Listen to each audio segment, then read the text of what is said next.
What exactly were you doing in Iraq? Well, we went to Iraq for two purposes, and the first and I think biggest reason we went was to visit with the Pennsylvania National Guard Stryker unit that's over there in Taji. Also, we used this opportunity, both Congressman Holden and I are on the Agriculture Committee, and we used the opportunity to meet with the USDA representatives who are over in Iraq trying to help the Agriculture Ministry get their agriculture economy improved, growing. They still actually import over 70% of their food, so there's a lot of work to be done in that area. So the trip had twofold purpose. Anything specific that you felt like you were able to accomplish as far as the agriculture situation? Any ideas or anything that could really help them improve? Well, we certainly were encouraging of what the USDA is trying to implement in terms of best management practices.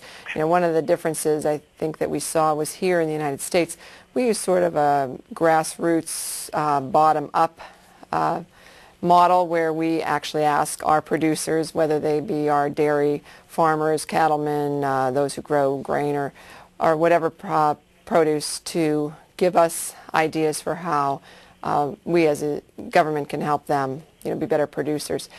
There in Iraq, it's definitely been a top-down model where those in the ministry are telling those on the ground how to do things. And so there really needs to be a shift in that paradigm. And so we were meeting with the ministry to say, work along with our USDA. Their government needs to kind of step up and do a little bit more than what they've been doing. How receptive were they, since this is kind of a drastic shift from the way they normally do things? Well, they obviously know that there needs to be changes, I think. But, it's difficult. It's difficult to change those long-standing practices. And that's one of the difficulties when, you're trying to go into a country and help them rebuild like this. But we have people that are embedded actually out in the rural areas with the agriculture community, and I think that's helpful. They're on the ground, and they're going to be able to make the biggest changes, I believe.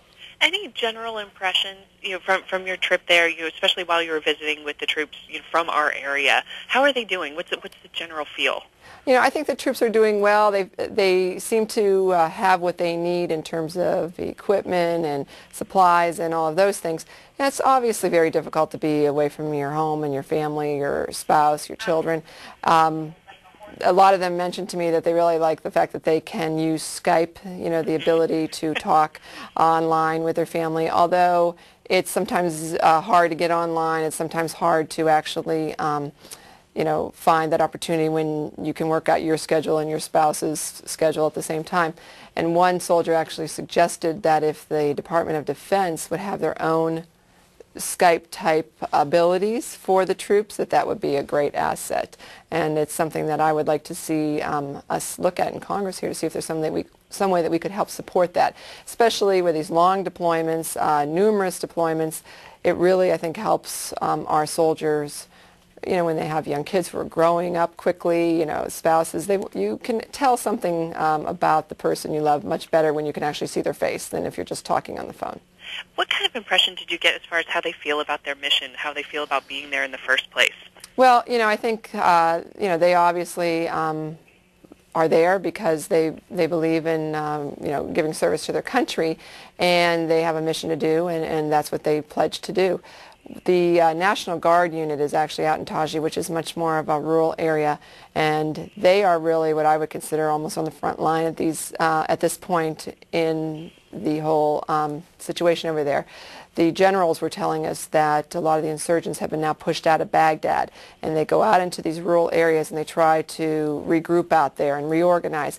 So the fact that our Stryker Brigade is out there working in these rural areas, they're really the front line of defense in keeping that insurgency from growing again.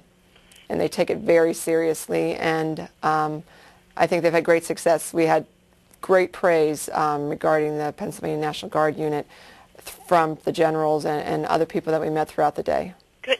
Did you feel safe?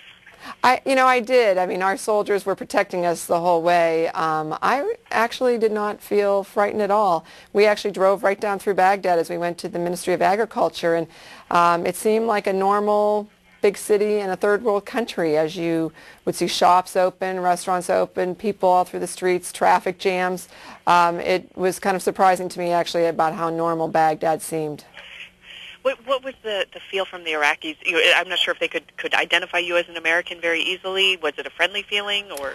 We did not have a chance to really meet with the normal Iraqi Okay. individual. We only met with the ministry, and obviously they must have known we were somebody as we would go through the streets because we had an entourage of a number of vehicles protecting us and kind of lights going. And Okay. so it was hard to say what their reaction would be to us. What about the physical conditions out, say, where the National Guard troops you were visiting actually live? How rough is it?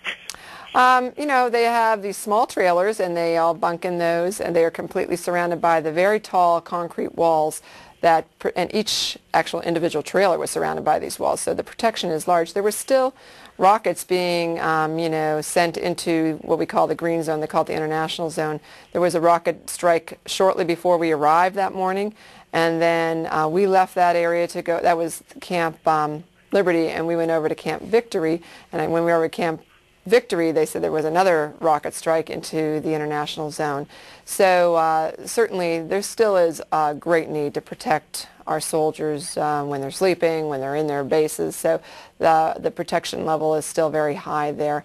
But they said the food is good. There's plentiful. In fact, a couple of them mentioned that they have to be careful not to gain weight while they're over there. So they are taking care of where they live at. But they did say there's not a lot to do. It's exercise is one of their biggest forms of recreation when they're not out on a mission.